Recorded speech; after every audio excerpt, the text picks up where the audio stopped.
ये अंकल के ऐसा बैक पेन से परेशान है या हर रात कमर के दर्द से आपकी भी नींद नहीं हो रही और हर रोज दवा खाकर भी आपको कोई खास फर्क नहीं हो रहा, तो आई सजेस्ट राहत की नींद के लिए ये थाईलैंड नेचुरल लेटेक्स की ऑर्थोपेडिक मैट्रेसेस यूज करो। और वो शॉप करने के लिए अपने हैदराबाद के सबसे first ortho Thailand natural latex mattresses की manufacturing company Sleepway mattresses visit करो, जहाँ पर ortho ultra soft single mattresses सिर्फ 5,000 रूपये से मिल जा रहे और Thailand natural latex orthopaedics mattresses के साथ 2 मेमोरी फोम पिलोस और एक वाटरप्रूफ प्रोटेक्टर फ्री में आ जा रहा। यहाँ पर आपको flexible ortho bonded HR foam. Chairman A18 Telangana news Mohammad Azam Ali.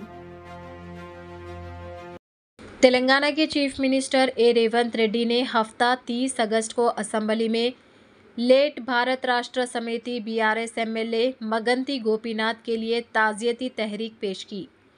Telangana assembly के मानसून इजलास के आगाज़ पर ताज़ियती तहरीक पेश की गई। अपने ताज़ियत का इजहार करते हुए रेवंत रेड्डी ने मरहूम जुबली हिल्स MLA की तरफ से दी गई खिदमात की याद ताज़ा की जब वो तालिब इल्म थे। गोपीनाथ अपने तालिब इल्मी के ज़माने से ही सरगर्म है और उन्होंने 1983 में तेलुगु देशम पार्टी में अपने सियासी कैरियर का आगाज़ किया। रुखसत होने वाले रहनुमा ने 1985 और 1992 के दरमियान साबिक़ा मुत्तहदा आंध्र प्रदेश रियासत के तेलुगु यूथ सदर के तौर पर खिदमात अंजाम दी। रेवंत रेड्डी ने कहा।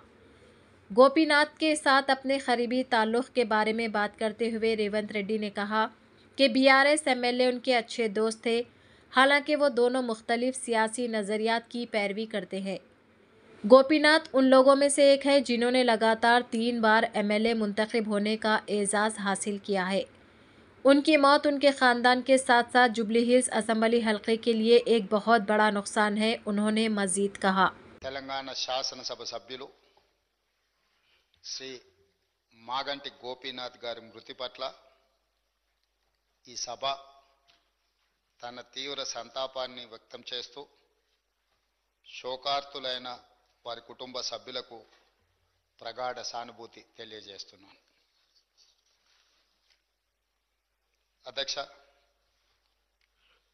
మనందరికీ దాదాపు ఈ సభలో ఉన్న చాలా మంది సభ్యులకు, ముఖ్యంగా హైదరాబాద్ నగరంలో నివసించిన వాళ్లకు, చదువుకున్న వాళ్లకు చిన్న వయసు నుంచే మాగంటి గోపీనాథ్ గారు మిత్రుడు। 1963లో జన్మించిన మాగంటి గోపీనాథ్ గారు విద్యార్థి రాజకీయాలలో చురుగ్గా ఉండడమే కాకుండా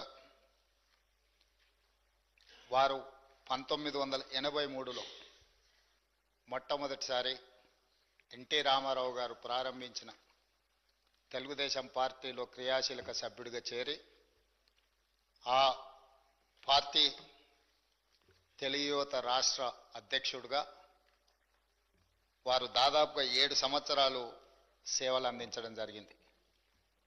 1985 నుంచి 1992 వరకు తెలుగు యువత అధ్యక్షుడిగా, ఎన్టీ రామారావు గారి యొక్క పరమ భక్తుడిగా,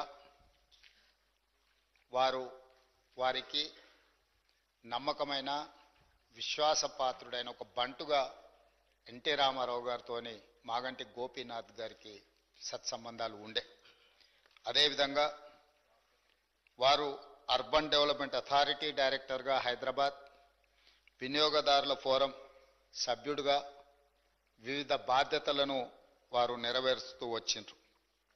అదేవిధంగా వారు సినిమా రంగంలో నిర్మాతగా, విద్యార్థి రాజకీయ నాయకుడిగా, ప్రజాప్రతినిధిగా తెలుగుదేశం పార్టీలో ఎదిగి సినీ నిర్మాతగా కూడా వారు రాణించడం జరిగింది। అధ్యక్ష,